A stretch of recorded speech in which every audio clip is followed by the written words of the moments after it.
In the interest of time, we started slightly late, so we may well go past 7. But I'm going to skip the questions from possibly somebody with the same handwriting who says, it's Christmas, you were asked to come in fancy dress, what to wear, and secondly, what's your favourite farmyard animal? So I'm not going to ask the panel to dwell on either of those, but there are a number of questions that we'll try and get through. Again, quite diverse. So what I'll do is I'll read out the 5 questions and then ask the panel to respond to any of the questions that they choose. Some are obviously more suited to certain panel members, and some are incredibly small right. My eyesight's that bad, so I hope I get this correct. But this first one is, what action is being taken to oppose the government attempts to restrict the right to boycott, disinvest and take action against countries and companies, I think, who are complicit in occupying Palestinian territories? Secondly, I've heard that people are sleeping in the rain at the doors of the Durham Passport Office, trying to get their passports renewed because we are so understaffed. And also, is it true that some countries, and in brackets USA, won't accept passports from private companies anyway? This is a question and comment to make the panel aware of the sleeping in the rain issue. Thirdly, as I say, for the panel's sake, choose the question that you feel able to respond on, or any that you feel you would like to comment on.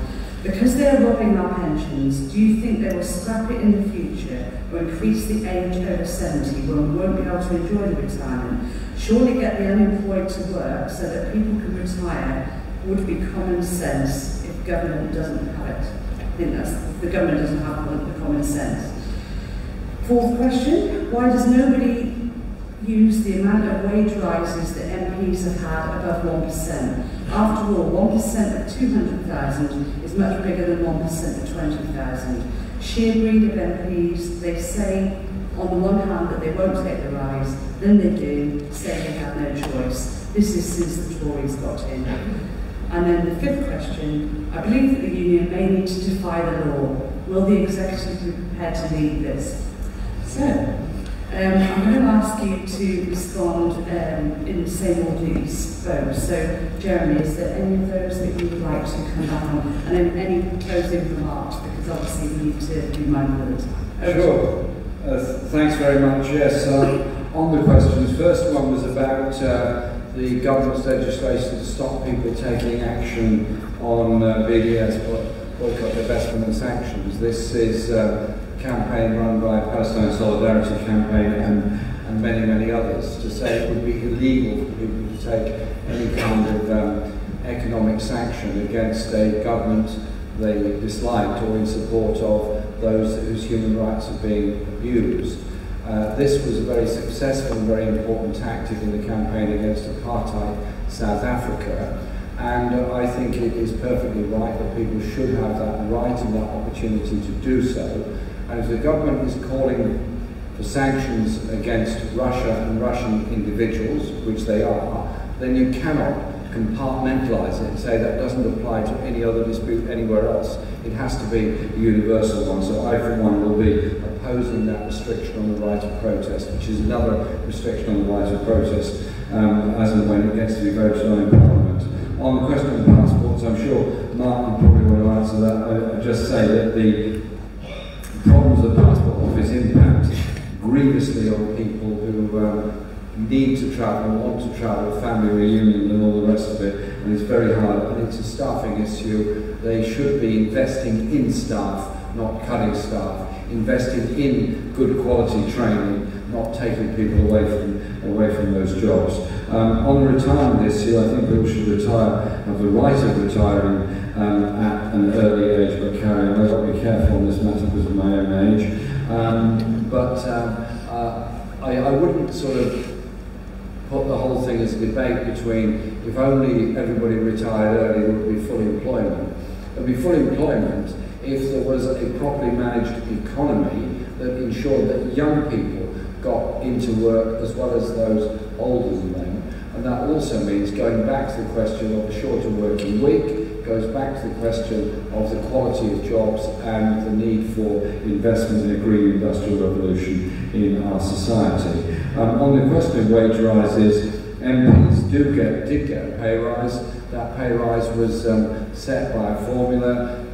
There are some of us that choose to use that pay rise to help others or provide for local charities or whatever else it happens to be. Personally, I think it should be linked to the totality of public sector pay. In other words, when public sector pay is hit in education, DWP or any other government department, that should be the rate at which MPs pay is set. There's always been an attempt to take away from MPs the right to set their own wages, which used to be the case, and then to put it to an independent review body known as the Parliamentary Standards Authority, which then set this rise. It's no longer in the hands of MPs, and personally I think we should get rid of IPSA and go to a system which is relating MPs' pay to public sector pay as a whole. MPs are, after all, elected, albeit public sector workers, who are supposed to be there full-time to represent their communities, and while I'm on with it, absolute ban on second jobs for MPs.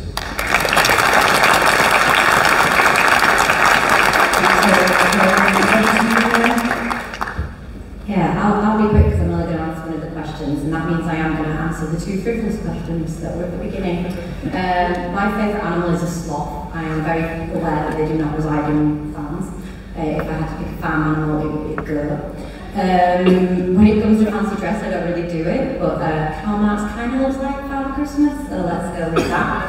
I'm going to answer the pension question, and on the topic of Marx, I genuinely think if Marx was still kicking about and doing research, he would be doing research and writing about pensions.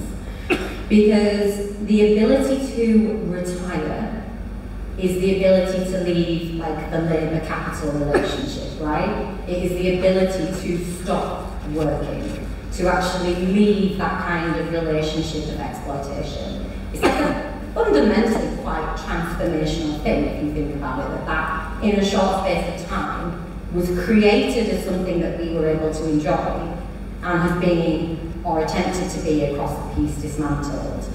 So I think it's a really interesting question that the person's asked in terms of will the retirement age go up, or will there be an intention to decrease the value, because what we're essentially seeing is both. Is why pension disputes are so important. Our pension is our deferred wage. It's not some gift from our employer. When they pay contributions on our behalf, it's because it's ours. When we pay contributions, they are ours. When they seek to cut the value of that, it is wage theft. And it has to be named for that. It's fundamentally important. And I think when I say that would be interested in pensions, because the reasons we're seeing either an expansion of the working age, which is a theft of the pension, because you're removing the number of years that you've got enjoying retirement, or a reduction of the value of the pension itself. You are using the individual worker essentially as a site of profit extraction. You're using them as a shock absorber for a system that no longer is producing enough value. And that's why, whenever you are asked to take part in a pension dispute, you have to. And if you need to explain it to someone, you don't have to use Marx or fancy dress, but you really have to talk about it as wage theft, because it's what it is.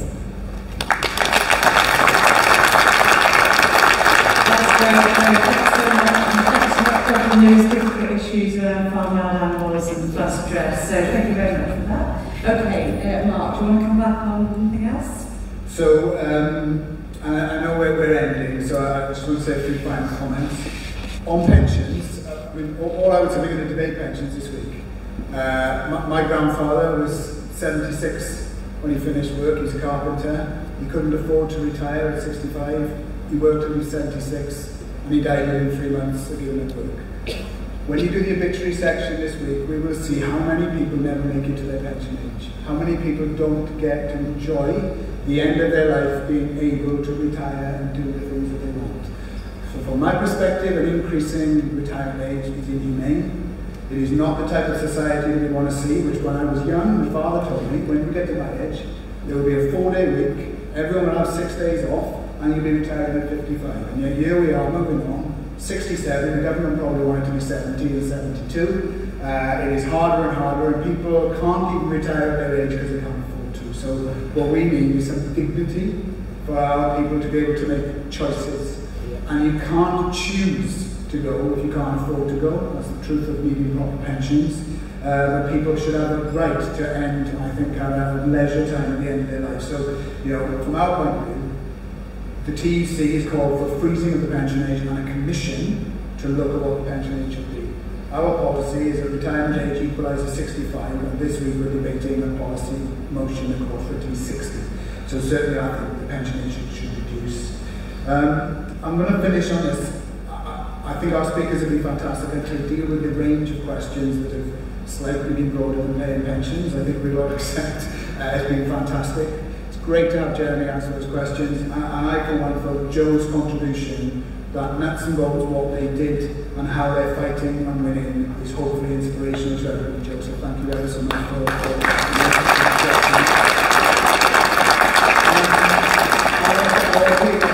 who've stuck with us. For years of thought, we often talk ourselves out of thinking we can win. In our own union, we have seen some of the most stunning victories over the last couple of years. Whether it is in the Home Office, whether it is some of the legal victories or the industrial victories, in the private sector as well as in the civil service. I'm just going to share these two because they tell us something. In the DDSA, our members, the driving examiners, during the pandemic, done through online organising, to keep health and safety, balloted the strike action to stop the government forcing them to have 8 driving tests a day. We had mass meetings online, more than 50% of the members turning up. The vote for industrial action was in the 90%, so the turnout was huge. Whilst we had our online meeting, the management made a small concession that we put to the meeting, reminiscent of those old mass meetings, that the members rejected in a sea of yellow hands on Zoom. By the next morning, I had a phone call from the Cabinet Office saying the Minister had authorised them to offer no changes on the driving tests. A total victory without 1 minute industrial action because they had leverage and they had a huge vote.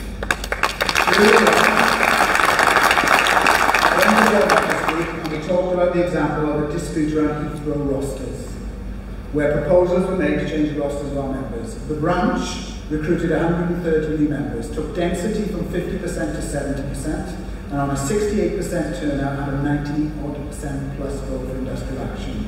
The result? Concessions were immediately offered by the employer that we are now considering. What's the moral? The moral is they would have changed the rosters at Heathrow, and they would have gone ahead with 8 driving tests a day if members hadn't voted to take industrial action. The minute they voted, the balance changed and the employer knew they had to face something. So how would Richie Sunak and Boris Johnson and Jacob Rees-Mogg react if we go to them at the end of the summer with the first time ever national ballot smashing the 50% threshold, winning it in all our key government departments, if they know as the cost of living crisis is dominating everybody's lives, that their own workforce, delivering everything from benefits to the minimum wage to justice and everything else we've talked about, were threatening to withdraw their labour. I respectfully suggest they probably would offer us a concession. I would further respectfully suggest that if they didn't and we took the action, we could force them to. So if we know that's what we need, it's up to us to agree the strategy tomorrow, go back to the hard yards that Joe's talked about, that you all did in the consultative ballot, get those extra votes in every branch, and then perhaps we can look forward to a Christmas where we don't think 1 in 5 jobs will go. Cost of living crisis has meant very little Christmas presents and no heating on, but it's a Christmas where actually we rose up, we followed the example of others, and we fought and we won. That's what's at stake. Let's make sure we do it. Thanks very much.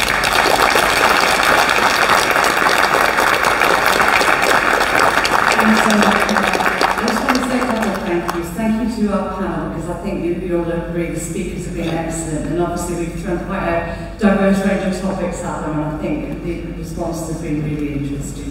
Thank you to everybody who's joined us tonight, whether that's in Brighton or on Facebook. We're going to debate some massive issues this week. I think what's spelled out here is just what's at stake. So let's do this. There's so much at stake and so much potential to win. But we'll work together and unite. We're always stronger and we're always better as a union. So solidarity, enjoy your evening.